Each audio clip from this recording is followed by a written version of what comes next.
Alright, hello everyone, this is Kooswolf from Kooswolf Gaming, and today we're starting a new series. This is going to be a kind of survival roleplay series in Farm Sim, of all things. Haven't done a Farm Sim series in a while, but I'm going to give this one a try. So let me give you a little backstory of what we're doing here. So we're in Alma, Missouri today, and we're driving to our new farm that I purchased from a lovely old couple. They were very nice. They gave me a really good price on this property, and there's some old and new equipment. They were trying to change it over and try to modernize the farm before they sold it.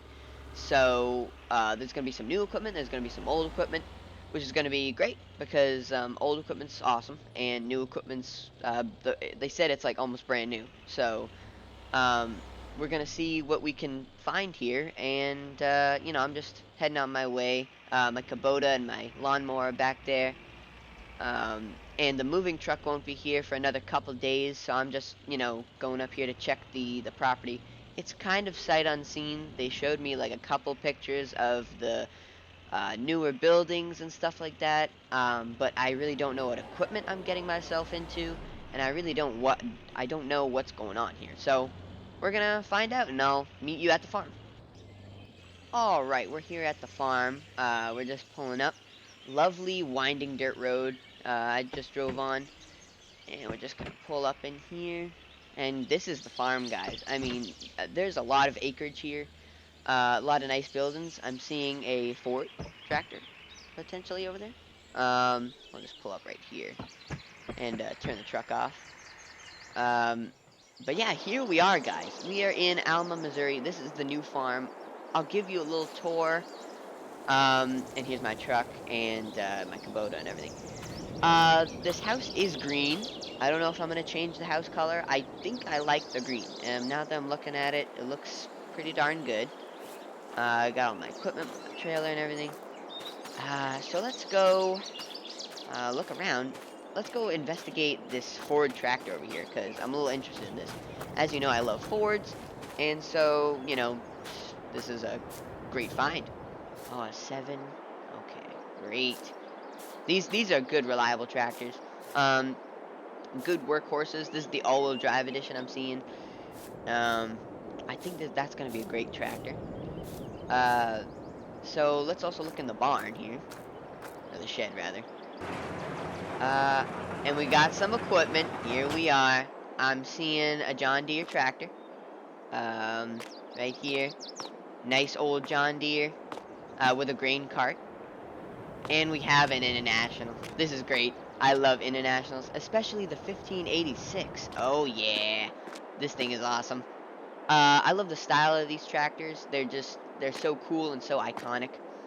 And internationals are so iconic and everything in the American farming industry. And here is some of the newer equipment. So these tractors, so far that I've seen, cannot pull these. So we're gonna have to get bigger and better tractors for this equipment. So for now, they're just gonna stay in the shed here until I can sort something out there. But yeah, we have the grain cart here. Looks like a John Deere because the paint scheme, matches the tractor. And we have a John Deere Cedar. Cedar, yeah, from like the 90s. Um, and we have an ancient John Deere planter. I mean, look at this thing. This is probably from like the 50s, right? Really good condition though. Really lovely. So we have that, and then we have a cultivator. Looks like fairly new, maybe from the 90s too. Not sure. It doesn't really look like it's seen much use. But obviously smaller than the, big cultivator there, the blue one. Um, okay, so that's great. So we're gonna walk out, and I think we're gonna go over to that shed over there, but I'm seeing a header. A corn? Corn header? Yeah, corn header. Okay. So we have a corn header. That's great. I think there is corn in one of our fields right now, if I'm not mistaken. Nice silos, 3 of them, gigantic. A nice round bale trailer, John Deere, of course. That looks pretty great. This is from like the 80s, I'm pretty sure. Like, usually the frames are all rusted out by now, but that looks in really good condition. So let's come over to this silo over here. or what they kind of call a silo, I guess. I I don't know how I feel about this building. I see some cars over there. Oh, and we have another header. We have a grain header. Looks like for potentially an international. So, do we have an international harvester? That would be awesome. Alright, but let's open this barn, or shed up, I guess. Oh, hello. Oh, what is this? Is this an 82 F-150? Oh, it looks crisp. Oh man, do we own this? Do we have this now? Wow, looks it's pristine. They kept it like really nice over these years. Um, shoot, I'll have to call them up about that because this looks too nice to for us to have. Like this is like about 10,000, maybe even 15,000, like resale value today.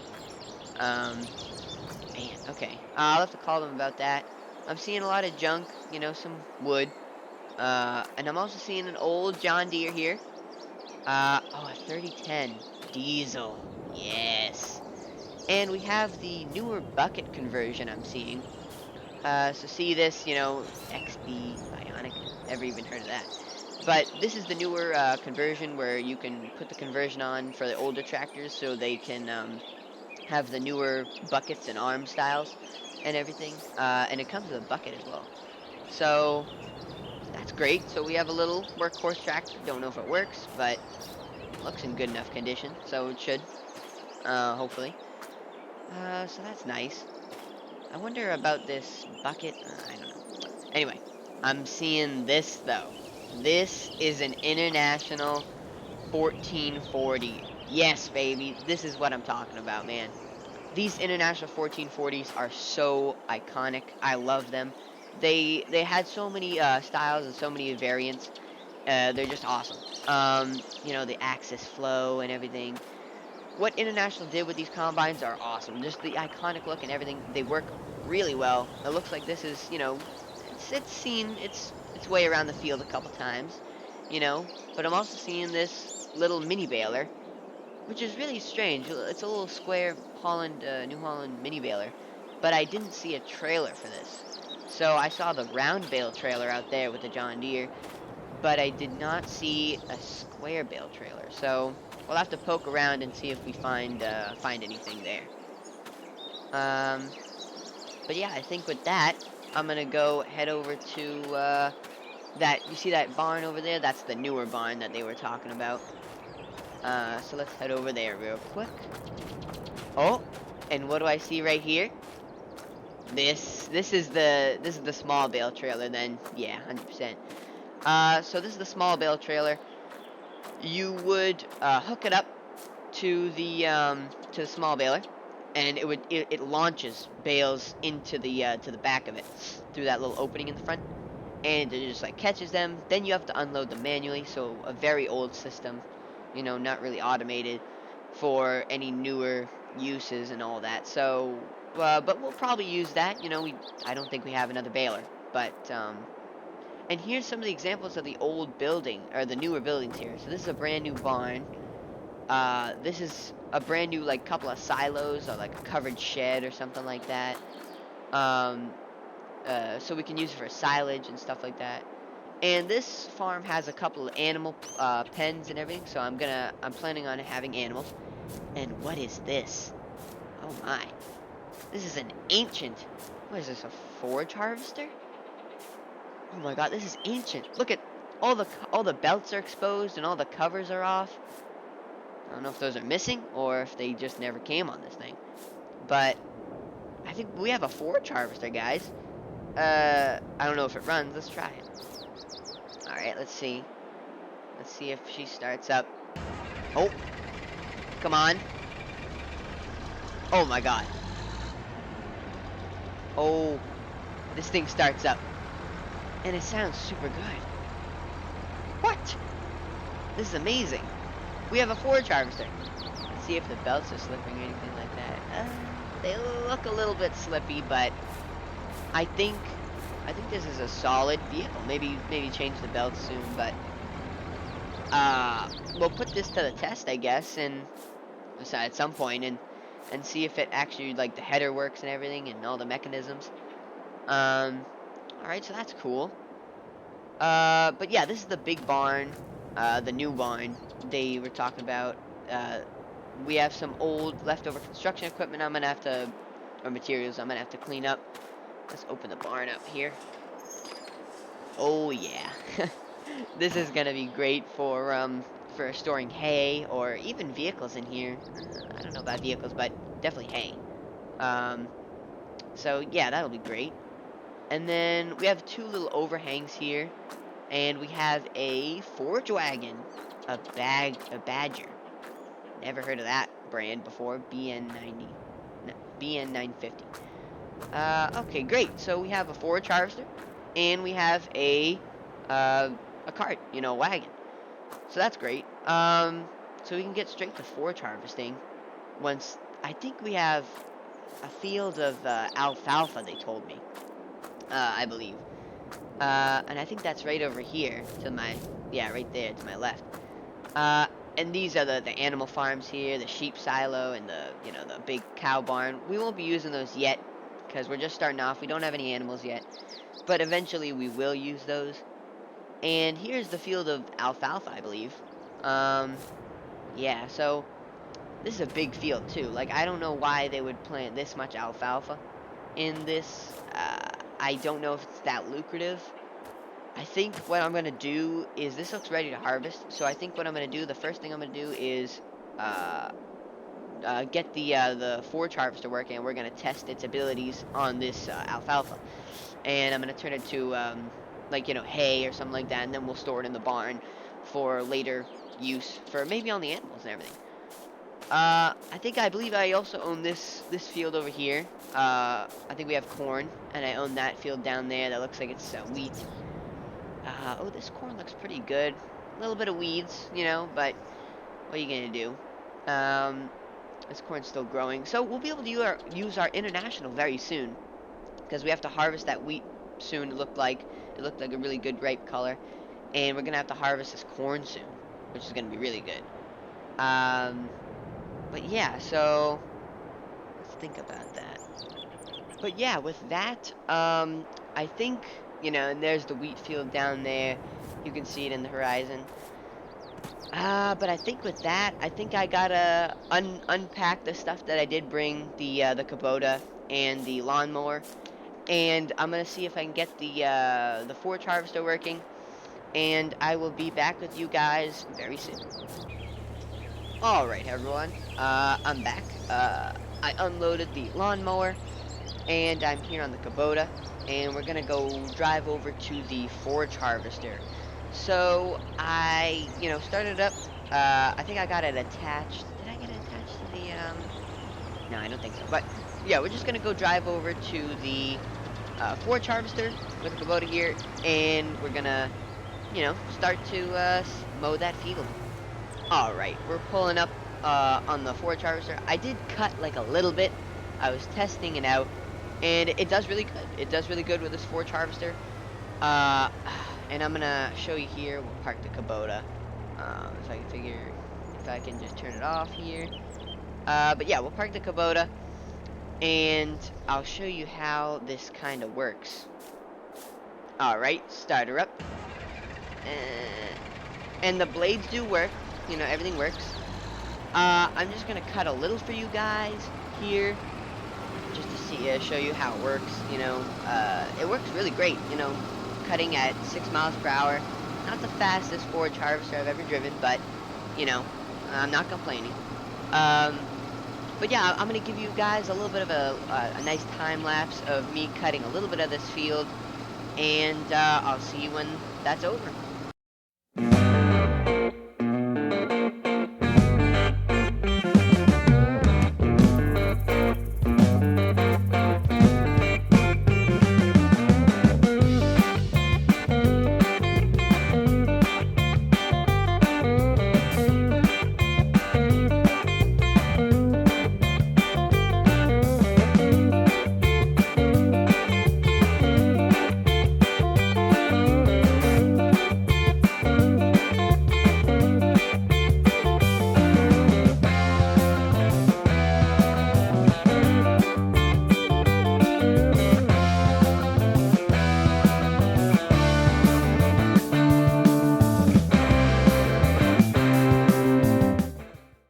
Okay, that was just one pass. Jeez.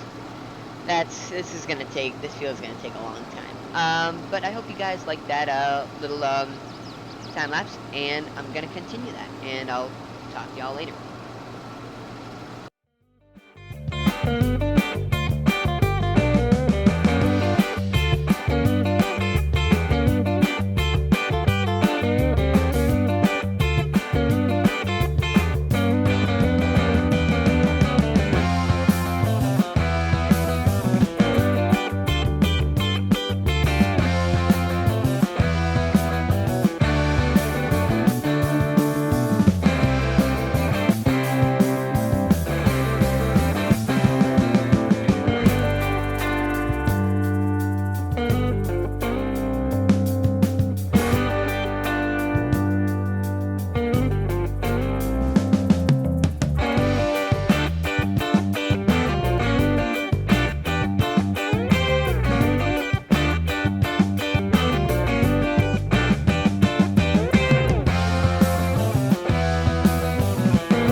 All right. The cart's almost full. And I think I'm gonna end the episode there, guys. Thank you for listening and watching. If you stood around this long, and please like and subscribe. Um, and if you like this content, drop a comment down below, and there will be more coming. But thank you for tagging along, and I'll get this sorted out. Goodbye.